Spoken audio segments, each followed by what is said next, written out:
Ready. Paragraph start. पाण्याचा अतिशय काटकसरीने वापर करणाऱ्या ठिबक व तुषार सिंचन पद्धती यशस्वी होण्याकरिता भूगर्भातील पाणी विहिरींच्या माध्यमातून घेण्याची गरज आहे आणि विदर्भातील शेतकऱ्यांनी प्रथम या बाबीवर लक्ष केंद्रित करावे, असा हितोपदेश खासदार बाळासाहेब विखे पाटील यांनी येथे केला. खुल्या विहिरी, बोरवेल, ट्यूबवेल आदी प्रकारच्या विहिरीच वैदर्भीय शेतांमध्ये दिसत नाहीत. मग ठिबक तुषार सिंचन कशाच्या भरवशावर करणार, असा प्रश्न करून ते म्हणाले की आधी या विहिरी खोदल्या पाहिजेत, तरच नव्या तंत्राचा योग्य उपयोग करून घेता येईल. बांध असल्याशिवाय शेतीचे संरक्षण होऊ शकत नाही, असे आपले स्पष्ट मत नोंदविताना खासदार विखे पाटील म्हणाले की पावसाचे पाणी शेतात अडवून जिरविण्याचा तो एकमेव मार्ग आहे. परंतु दुर्दैवाने विदर्भात असे बांधही दिसत नाहीत.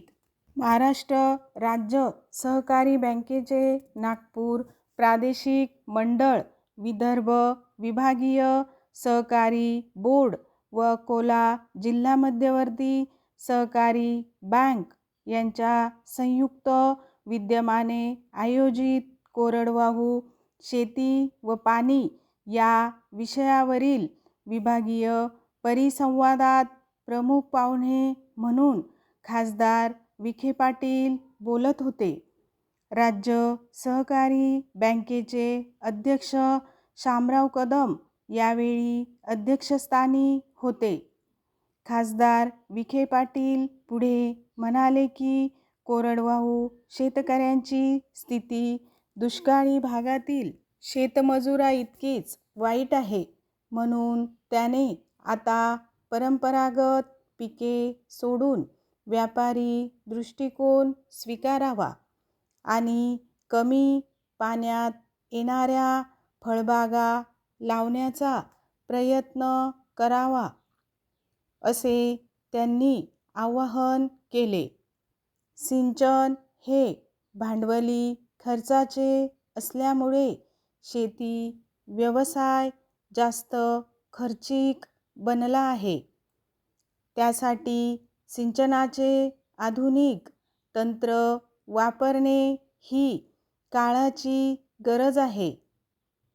या संदर्भात पंजाबराव कृषी विद्यापीठाने एक विशेष शाखा उघडून शेतकऱ्यांना जागृत करावे, अशी सूचनाही त्यांनी केली.